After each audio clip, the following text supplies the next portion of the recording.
Halo anak-anak, pembelajaran kali ini kita masih pada tema 1, indahnya kebersamaan, subtema 2, kebersamaan dalam keberagaman, pembelajaran keempat, bahasa Indonesia.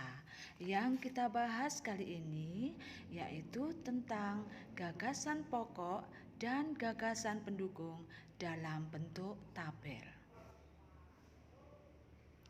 Gagasan pokok dan gagasan pendukung dalam bentuk tabel artinya bahwa gagasan pokok dan gagasan pendukung dibuat dalam bentuk tabel bertujuan untuk mempermudah dan memahami suatu teks. Di sini ada 2 contoh paragraf. Contoh paragraf 1. Pada satu paragraf ini, bagian gagasan pokok terdapat pada keragaman tidak hanya terdapat di lingkungan masyarakat, tetapi juga di lingkungan sekolah. Sedangkan pada gagasan pendukung terdapat pada tulisan yang berwarna kuning, yaitu para siswa di sekolah Udin terdiri atas berbagai suku bangsa. Mereka berasal dari berbagai daerah di Indonesia.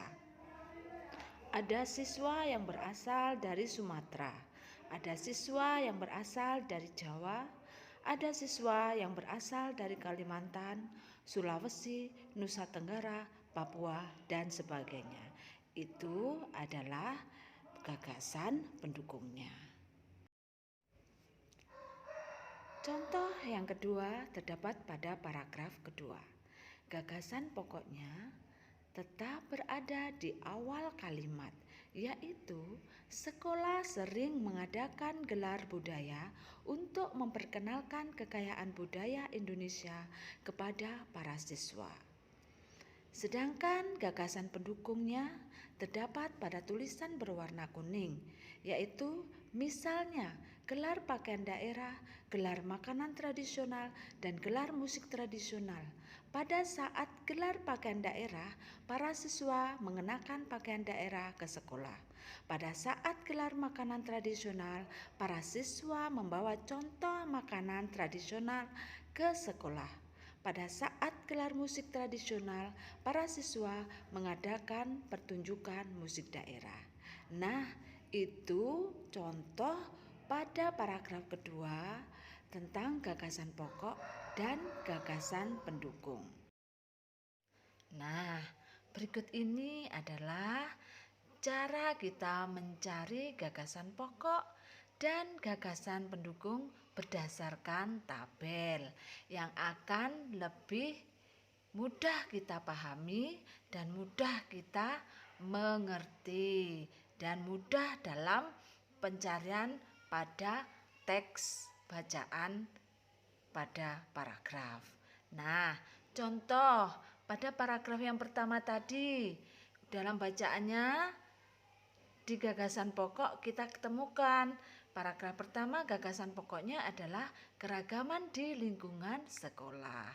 Sedangkan pada gagasan pendukung pada bacaan tadi kita temukan gagasan pendukungnya ada 3 poin. Yang pertama, para siswa berasal dari berbagai suku bangsa. Poin yang kedua, macam daerah asal siswa di sekolah Udin.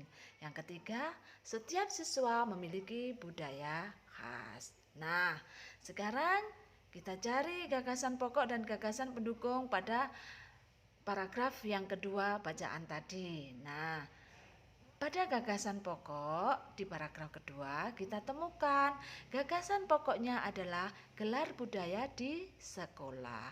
Sedangkan gagasan pendukung dari bacaan di paragraf kedua tadi kita temukan 3 poin juga. Yang pertama yaitu tujuan gelar budaya, yang kedua macam gelar budaya, yang ketiga penampilan saat gelar budaya.